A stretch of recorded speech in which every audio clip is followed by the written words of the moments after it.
आदाब नाजरीन, आप देख रहे हैं उर्दू दुनिया का नंबर 1 न्यूज़ चैनल। जी सलाम, आपसे मुखातिब हूं मैं शहबाज।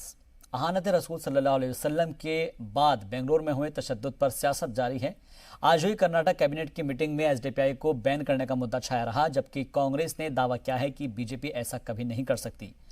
वजीर दाखिला के बैन वाले बयान पर कांग्रेस एमएलए रिजवान अरशद ने कहा कि बीजेपी और एसडीपीआई दोनों तकसीमी फिक्र की जमातें हैं और एक के बिना दूसरे का सियासी मकसद पूरा नहीं होता है। इसलिए बीजेपी हुकूमत मुल्क भर में एसडीपीआई को बैन करवाने का महज दावा कर रही है और इससे पहले येदियुरप्पा कैबिनेट के कई वज़रा ने एसडीपीआई पर बैन लगाने की बात भी कही। हालांकि साबिक सीएम और कांग्रेस के सीनियर लीडर सिद्धरमैया ने बीजेपी पर तशद्दुद का फायदा उठाने की कोशिश का इल्जाम लगाया। सिद्धरमैया ने कहा कि बीजेपी लीडरान अपने सियासी मफाद के लिए मुस्लिम वोटों की तकसीम के लिए एसडीपीआई का इस्तेमाल कर रही है और इस दौरान सिद्धरमैया ने कहा कि जांच इंटेलिजेंस एजेंसियों की नाकामी से शुरू होनी चाहिए। तो इस तशद्दुद के बाद अब इल्जाम तराशी का दौर चल रहा है और कांग्रेस बीजेपी पर, बीजेपी कांग्रेस के ऊपर इल्जाम आयद कर रही है।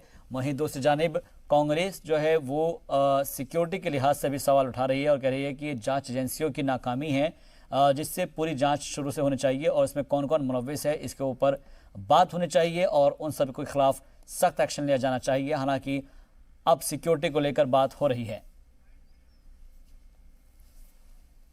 DJL KJL incident and what all has happened till today has been apprised, and the cabinet has appreciated the work of the Home Department and Police Department and timely action. They also appreciated the government decision to, as far as recovery of the damages by the rioters themselves, that portion also they have appreciated. And as far as SDPI and other things, CM said he will discuss with the center and he'll come back. Discussion about the violence? Violence, all the details about the incident was apprised to the cabinet, as well as cabinet appreciated the action taken by the police and home department, timely action, as well as it appreciated the decision of the government to recover all the damages by the rioters themselves. So have you discussed about the We have all the allegations are false and we have already replied to them. It is not discussed in the cabinet. Congress party does not believe in extremist ideology, fundamentalist ideology, sectarian ideology. We are mainstream political party which wants to take every caste, community, creed along with us. So if the government has an evidence on the SDPI or PFI and they are sure that these people are involved in violence, they should go ahead and take a decision. But I doubt that the BJP government will take any decision against any sectarian organization, any fundamentalist organization, because BJP itself comes through the politics of sectarianism, politics of exclusion, politics of hatred. So all the political parties and organizations who hold extremist views are fodder for the BJP. अगर सरकार कह रही है कि SDPI involve है violence में, अगर सरकार के पास एविडेंस है कि एसडीपीआई वायलेंस में इन्वॉल्व है, तो सरकार पूरी ताकत रखती है कि वो बैन करे। स्टेट में भी बीजेपी की गवर्नमेंट है, सेंट्रल में भी बीजेपी की गवर्नमेंट है, तो आपको एक्शन लेने से किसने रोका है? आप हमें क्यों पूछते हो? हमारा परमिशन क्यों चाहिए? My opinion, to ban the STP because they're involved in this KJLE violence. That's why my opinion or many our colleagues' opinions to ban this. So I will discuss with Yediyurappa ji, our Chief Minister. Everything you have to ban, legal proceedings have to done. So already Bommai in that way. I think after the whatever evidences already collected, so all the evidence will be placed before the CM. Then CM will take a decision. मुल्क में corona का कहर बदस्तूर जारी है और मुल्क में corona मुतासरीन की तादाद में रिकॉर्ड इजाफा दर्ज किया गया है। मुल्क में 24 घंटे के दरमियान कोरोना के 69,652 नए मरीज सामने आए हैं। इस दौरान कोरोना मुतासरीन की तादाद बढ़कर 28 लाख से तजावुज हो गई है और मुल्क में मौजूदा वक्त में कोरोना के 6,86,395 एक्टिव केस हैं। तो वहीं गुज़िश्ता 24 घंटे में कोरोना से 977 लोगों की मौत हो चुकी है। मुल्क में अब तक कोरोना से 53,866 लोग अपनी जान गंवा चुके हैं। कोरोना से अब तक 20,96,664 मरीज ठीक भी हो चुके हैं। तेलंगाना हुकूमत ने भी कोरोना मरीजों की बेहतरी के लिए प्लाज्मा डोनेट कैंप शुरू किया है। इस मौके पर वजीर सेहत इटाला राजेंद्र और वजीर दाखिला महमूद अली ने लोगों से प्लाज्मा डोनेट करने की अपील की। वजीर सेहत ने रियासत में मरने के रेशियो कम करने पर इत्मीनान का इजहार किया तो वजीर दाखिला ने कोरोना के दौर में पुलिस की बेहतरीन किरदार की जमकर तारीफ की। इस दौरान दोनों ने कहा कि कोरोना से डरना नहीं है बल्कि लड़ना है। साथ ही कोरोना से जंग जीतने वाले कई लोगों की जिंदगी हम बचा सकते हैं, इसलिए उन्हें सामने आकर अपनी जिम्मेदारी निभानी होगी। तेलंगाना राज्य के अंदर जितने जो लोग कोरोना पॉजिटिव पेशेंट बना था, वो लोग ठीक होने के बाद उन लोगों का जो प्लाज्मा है ये डोनेशन करके दूसरा आदमी को बचाने के लिए जो प्रोग्राम चला था वो सही प्रोग्राम था।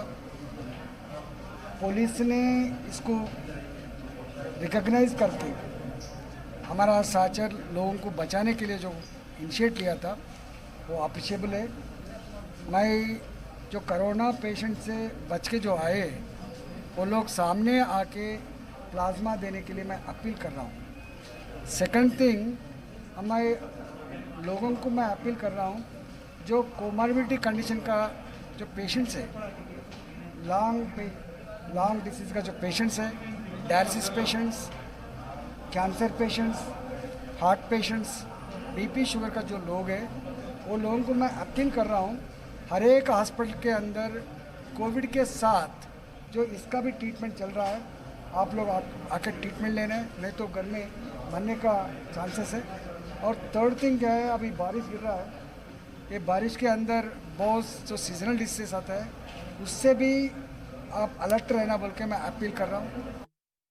पुलिस डिपार्टमेंट खुद अपना काम करते हुए भी आवाम की खिदमत कर रहा है और ये हमारे तेलंगाना की पुलिस की बहुत बड़ी मिसाल है हिंदुस्तान की। आज जो है प्लाज्मा जो डोनेट करना ये बहुत बड़ी बात है। एक इंसान की जान बचाना है और एक आदमी जो कोरोना में इफेक्ट होने के बाद जब रिकवर होने के बाद जो प्लाज्मा ब्लड देता है उससे 2-3 आदमी की जान बचाई जा सकती है। तो ये बहुत अच्छी बात है कि लोग ब्लड दे रहे हैं। हमारे पुलिस ऑफिसर्स और जितना भी काम पुलिस ऑफिसर्स है लॉकडाउन के अंदर कंटिन्यू करते रहे, मैं बहुत अप्रिशिएट करता हूँ और मुबारकबाद भी देता हूँ। इंडिया में नंबर 1 पुलिस है तो तेलंगाना पुलिस, हैदराबाद पुलिस है।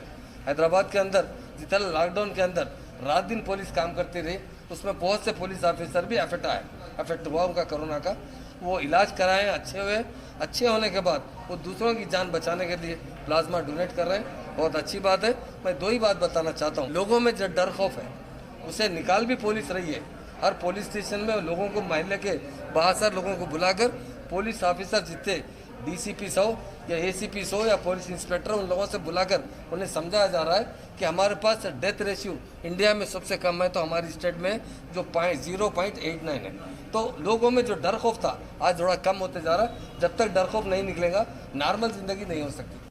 आज साबिक वजीर आजम राजीव गांधी की 76वीं यौम पैदाइश है और इस खास मौके पर जहां मुल्क उनके तारीखी कामों को याद कर रहा है तो वहीं उनके बेटे और कांग्रेस लीडर राहुल गांधी ने उन्हें याद करते हुए एक जज्बाती पोस्ट लिखा है। राहुल गांधी ने अपने पोस्ट में लिखा कि राजीव गांधी अपने वक्त से आगे की सोच रखने वाली शख्सियत थे। उन्हें वालिद की शक्ल में पाकर खुद को किस्मत वाला महसूस कर रहा हूँ। इस मौके पर मुल्क भर में कांग्रेस कारकुनान तकरीबात का इनेकाद करते हुए उन्हें याद कर रहे हैं। पंचायत के जरिए आम आदमी को मजबूत बनाने से लेकर मुल्क में टेक्नोलॉजी की बुनियाद मजबूत रखने के तौर पर उन्हें याद किया गया। छत्तीसगढ़ हुकूमत की जानिब से मुनाकिद वर्चुअल कॉन्फ्रेंस के दौरान राहुल गांधी ने मोदी हुकूमत के फैसलों पर सवाल उठाए। GST के बाद कोरोना आया, बिना कोई नोटिस के नरेंद्र मोदी जी ने पूरा देश बंद कर दिया। मैं मजदूरों से मिला और उन्होंने उन सब ने मुझसे एक बात पूछी। एक परिवार ने मुझे कहा कि हम पंजाब में काम करते थे, नरेंद्र मोदी जी ने बिना कोई वार्निंग एकदम लॉकडाउन क्यों किया? हमें घर से बाहर फेंक दिया गया, जो हमारा सामान था वो हमें सब पंजाब में छोड़ना पड़ा और हम बिहार की ओर चल गए। इन्होंने मुझसे पूछा कि नरेंद्र मोदी ने लॉकडाउन बिना वार्निंग के क्यों किया, एकदम क्यों किया? इसके पीछे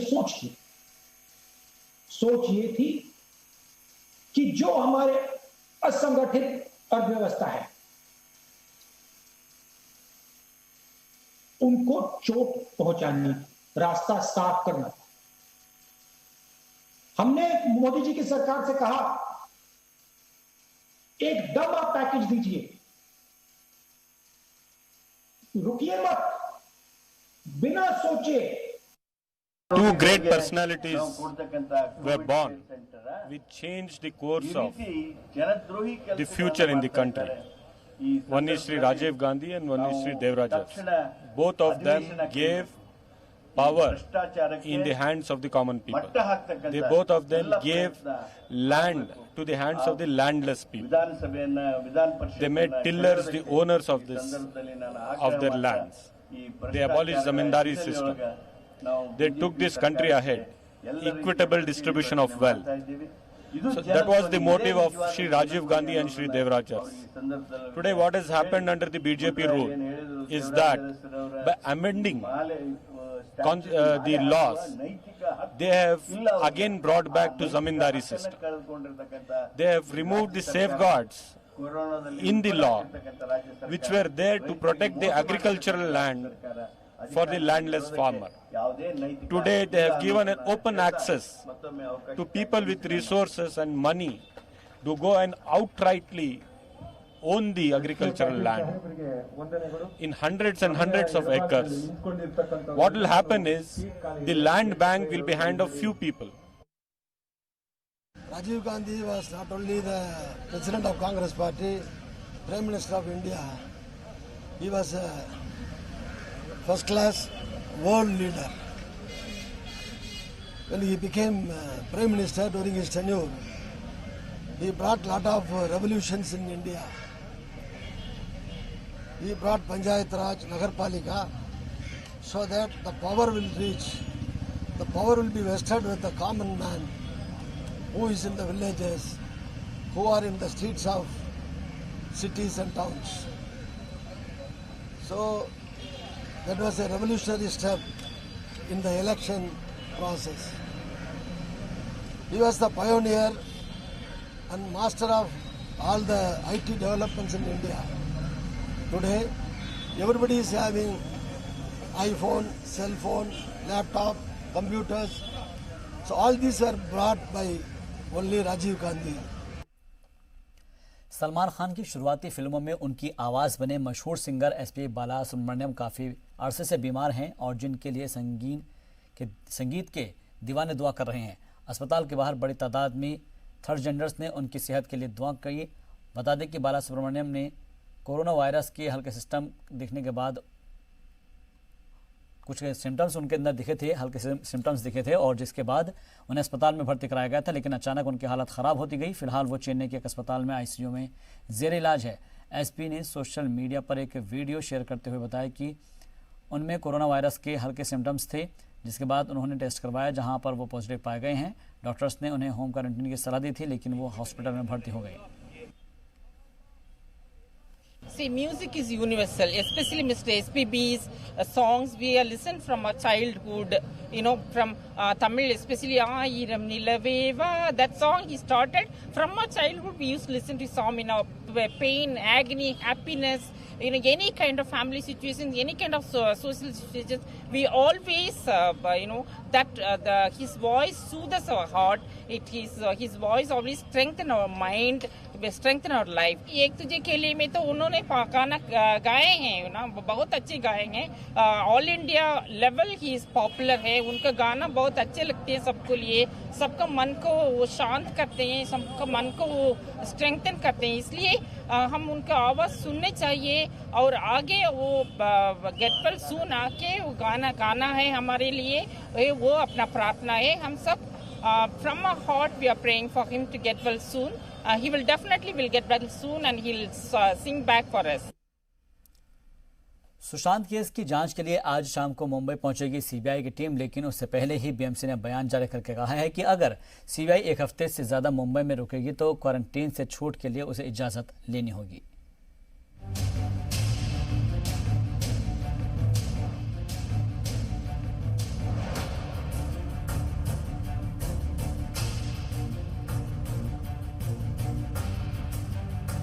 सुशांत सिंह राजपूत के लिए इंसाफ के रास्ते में सीबीआई को जांच सौंपना मंजिल तक पहुंचने का पहला कदम है, लेकिन सवाल ये है कि क्या सीबीआई जांच में क्वारंटीन वाला पेंच फंसेगा?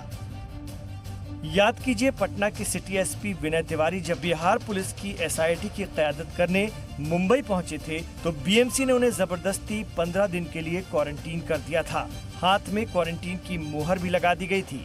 तो क्या सीबीआई टीम को भी बीएमसी क्वारंटीन करेगी?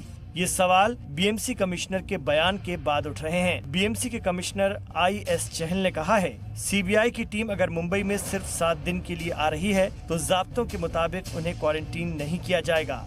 लेकिन सीबीआई की टीम 7 दिन से ज्यादा मुंबई में ठहरती है तो उन्हें क्वारंटीन से छूट के लिए ईमेल के जरिए इजाजत लेनी होगी और तब हम उन्हें क्वारंटीन से छूट दे देंगे. सीबीआई की टीम आज मुंबई पहुंच रही है. जाहिर है सुशांत केस की जांच हफ्ते भर में तो पूरी होगी नहीं. अभी तक ये नहीं पता चल पाया है कि सीबीआई ने क्वारंटीन से छूट के लिए बीएमसी को ईमेल भेज करके दरखास्त की है या नहीं. ऐसे में सवाल ये है कि क्या मुंबई पहुंचते ही सीबीआई टीम को क्वारंटीन कर दिया जाएगा? वैसे महाराष्ट्र हुकूमत इस सवाल पर भी गौर कर रही है कि सुशांत सिंह की मौत की मुंबई पुलिस से पैरेलल जांच कराई जाए या नहीं. इस मामले में महाराष्ट्र के advocate general Ashutosh Kumbhakoni, Mumbai police commissioner Parambir Singh और महकमा इंसाफ के अफसरान ने वजीर दाखिला अनिल देशमुख से मुलाकात की. मुंबई पुलिस कमिश्नर ने वजीर आला उद्धव ठाकरे से भी मुलाकात की.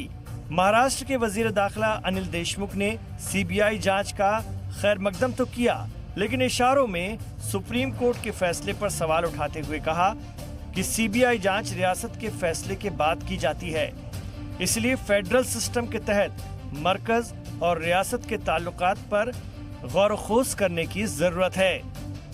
सुप्रीम कोर्ट का जो सुशांत सिंह के केस के बारे में जो निर्णय आया है उसका हम स्वागत करते हैं. जो भी सीबीआई को सहकार्य लगेगा वो पूरा सहकार्य, पूरा कॉपरेशन राज्य शासन देगी. उसी प्रकार जो सुप्रीम कोर्ट का जजमेंट है, सुप्रीम कोर्ट के जजमेंट में जो ऑब्जर्वेशन है उसमें साफ साफ सुप्रीम कोर्ट ने लिखा है कि मुंबई पुलिस ने जो सुशांत सिंह के केस का जो इन्वेस्टिगेशन किया उसमें बड़े प्रोफेशनली किया. कोई भी दोष वो इन्वेस्टिगेशन में नहीं है. सुशांत सिंह राजपूत की मौत के मामले में सीबीआई जांच बेशक एक बड़ी जीत है. अब सवाल यह है कि सीबीआई की जांच किस सिमत में होगी, सीबीआई किस तरह से जांच की शुरुआत करेगी. सीबीआई की एसआईटी टीम आज मुंबई पहुंचेगी. सीबीआई की एसआईटी टीम मुंबई पुलिस से केस डायरी लेगी. सीबीआई मुंबई पुलिस से सुशांत सिंह का मोबाइल और बाकी जब्त सामान लेगी. मुंबई पुलिस से फॉरेंसिक रिपोर्ट और पोस्टमार्टम रिपोर्ट लेगी. सुशांत सिंह राजपूत के घर जाकर फॉरेंसिक जांच करेगी. सुशांत का पोस्टमार्टम करने वाले डॉक्टर से पूछताछ की जाएगी. दिशा सालियान की खुदकुशी की जांच भी मुमकिन है. सुशांत केस में मुलजिम रिया चक्रवर्ती से पूछताछ कर सकती है. सुशांत केस में सभी गवाहों और मुलजिमीन के बयान भी दर्ज होंगे. इसमें सबसे अहम है सीबीआई सुशांत की डिप्रेशन की बीमारी की असलियत पता लगाएगी. इसके लिए सीबीआई साइकोमेडिकल जांच भी कर सकती है. इसके जरिए सीबीआई पता लगाएगी कि सुशांत सिंह राजपूत की मौत से पहले वो किस तरह का सलूक कर रहे थे.